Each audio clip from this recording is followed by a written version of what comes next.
Bueno, a ver, el verdadero monstruo de Frankenstein no tiene tornillos en el cuello ni la piel de color verde. O sea, nada de eso. Que va para nada. Esa es la imagen de las películas. Exacto. De hecho, al acudir al texto original de Mary Shelley, queda clarísimo que el mayor crimen de esta historia no es la resurrección de los muertos, ni el desafío a las leyes de la biología. Es algo mucho más mundano, ¿verdad? Y francamente, mucho más aterrador. Totalmente. Porque nos enfrentamos a una historia sobre ambición, sobre abandono y esa necesidad fundamental de conexión. Sí, es una obra maestra sobre la ambición desenfrenada y el fracaso moral absoluto. El terror en esta novela rara vez es puramente físico.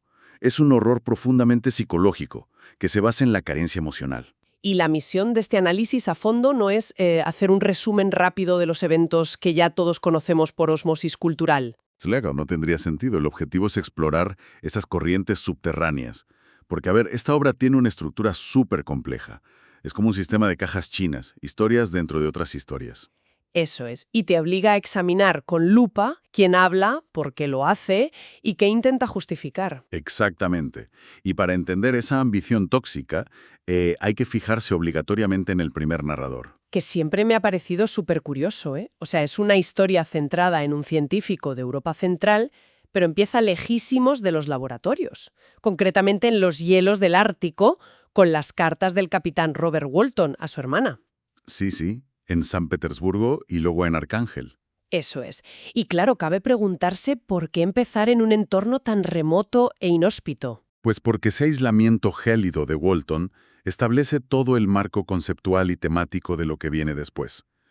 Él está preparando una expedición polar que roza lo suicida. Madre mía, sí. Anhela el conocimiento absoluto, descubrir rutas ignotas, el secreto del imán, vamos, todo.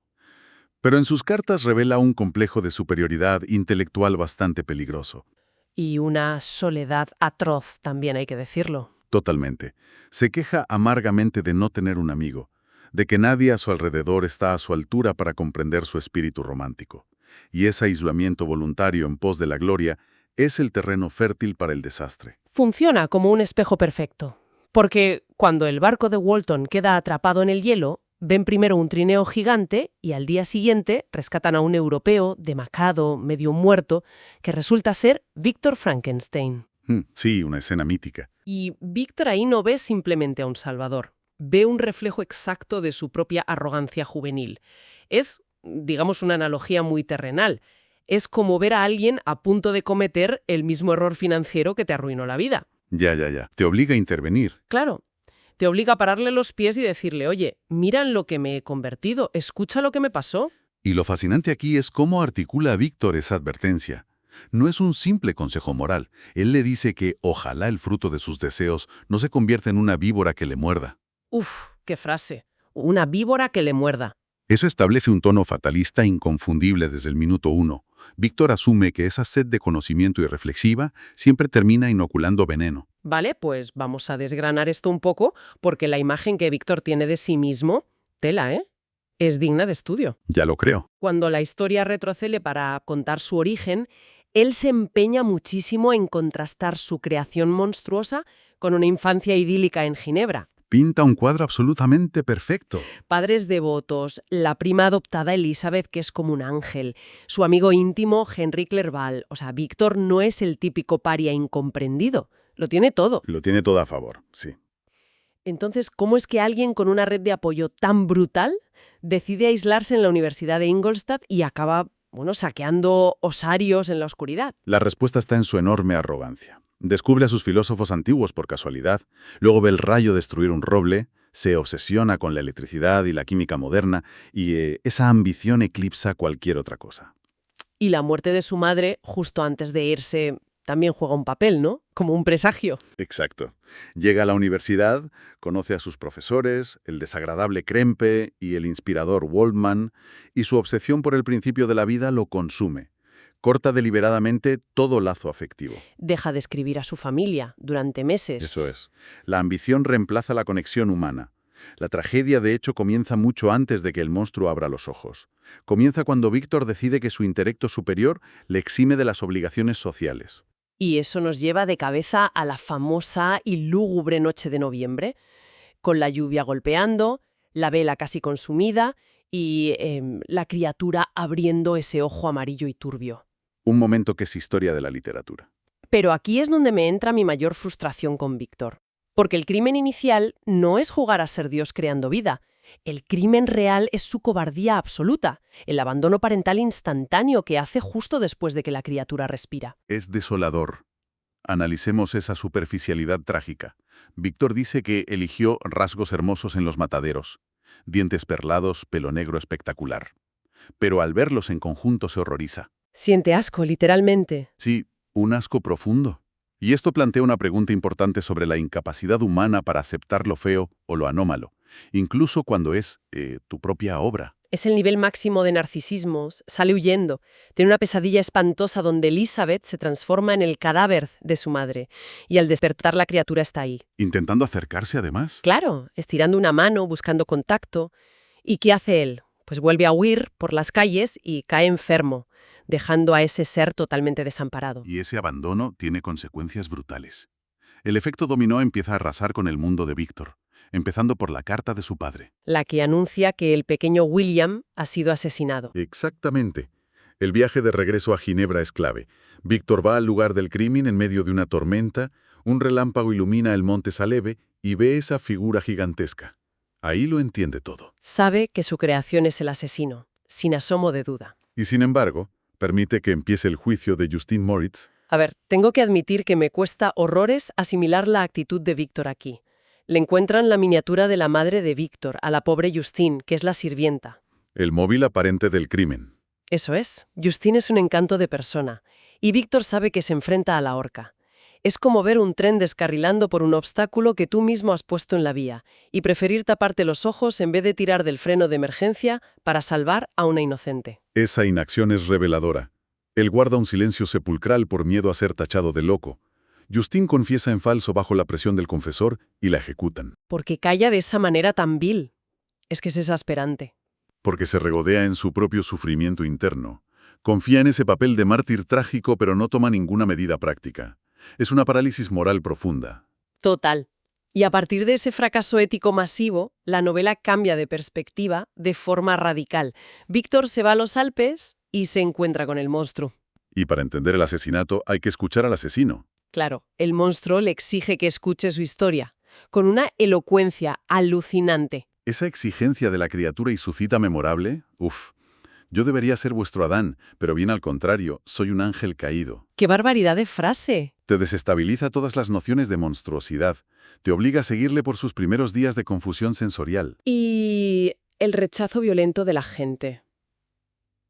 Hasta que se refugia en ese cobertizo junto a la granja de la familia de Lacey.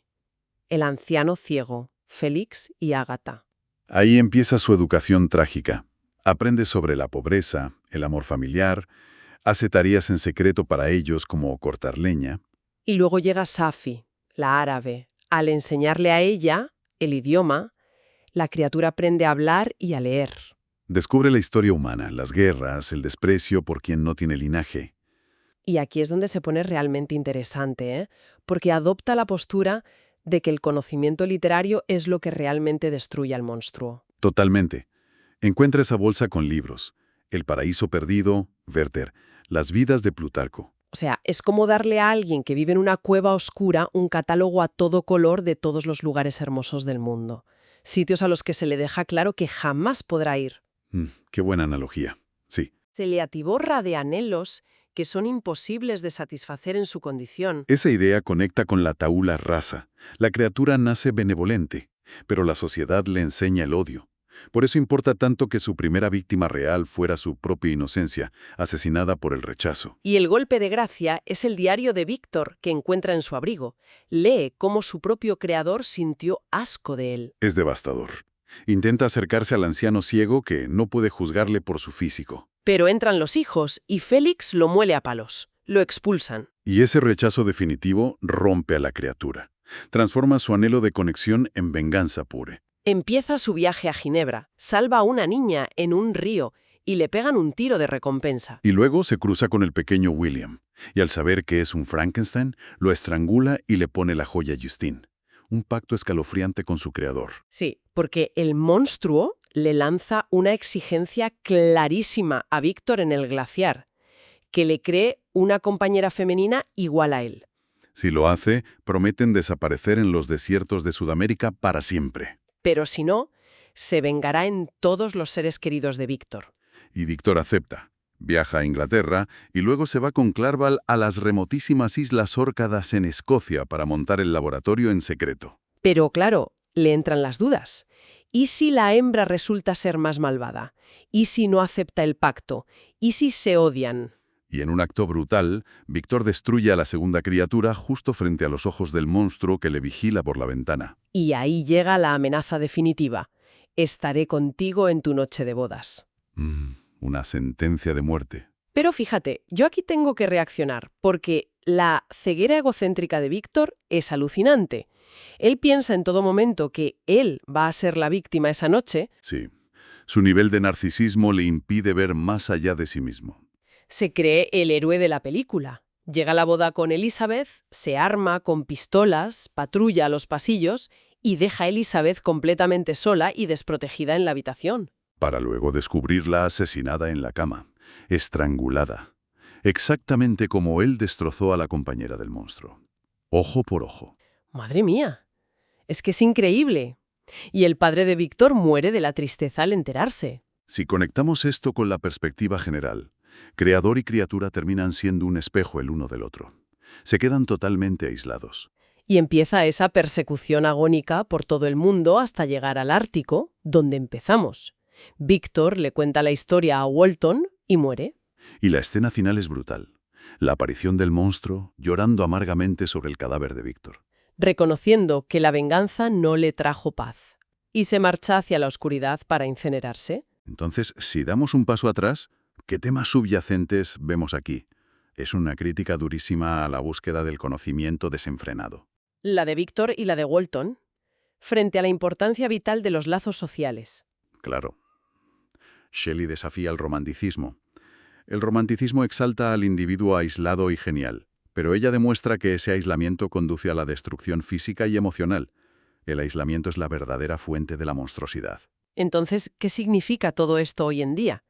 Porque, a ver, yo creo que se puede hacer una analogía supermoderna. ¿En qué sentido? Pues que Víctor representa el arquetipo del genio tecnológico de hoy. Alguien de Silicon Valley, digamos, que lanza un invento súper disruptivo al mundo sin pensar un segundo en las implicaciones éticas. Ya, y sin asumir responsabilidad por los daños. Exacto. Se lava las manos y se hace la víctima cuando las cosas salen mal. Es una lectura muy acertada, y la novela lo soporta, porque ese estilo de cajas chinas, de voces superpuestas, nos hace cuestionar la subjetividad de la verdad todo el tiempo, genera empatía hacia el monstruo. Y el simbolismo del fuego y la luz es precioso para explicar esto. Sí, la criatura descubre que el fuego calienta, pero si lo tocas te quema. El conocimiento es luz, ilumina su mente, pero al final le causa una miseria absoluta, y termina prometiendo inmolarse en ese mismo fuego. O sea, resumiendo el recorrido, desde los hielos del Ártico a los laboratorios de Ingolstadt y de vuelta. Hemos visto cómo el abandono y el prejuicio son los verdaderos creadores de demonios. Totalmente. Explorar la fuente original a fondo cambia por completo la perspectiva que tenemos del mito. Sin duda. Y para cerrar, creo que es interesante lanzar un pensamiento final. Algo provocador. Adelante. Si nos fijamos a lo largo de toda la historia, al monstruo se le llama demonio, engendro, de todo. Y la cultura popular le acabó poniendo el apellido de su creador, Frankenstein. Sí, por asimilación. Pero la verdadera tragedia de la novela, si lo piensas, no es solo que no tuviera nombre. Es que nadie en toda la historia, ni siquiera su propio creador, se molestó un segundo en preguntarle qué nombre le habría gustado tener. Claro. El lenguaje otorga identidad, nos hace humanos, y negar un nombre de esa manera es, digamos, el acto supremo de alienación. Es una reflexión espectacular para cerrar esta inmersión profunda. Pues sí, ahí queda eso para pensar. Nos escuchamos en la próxima inmersión.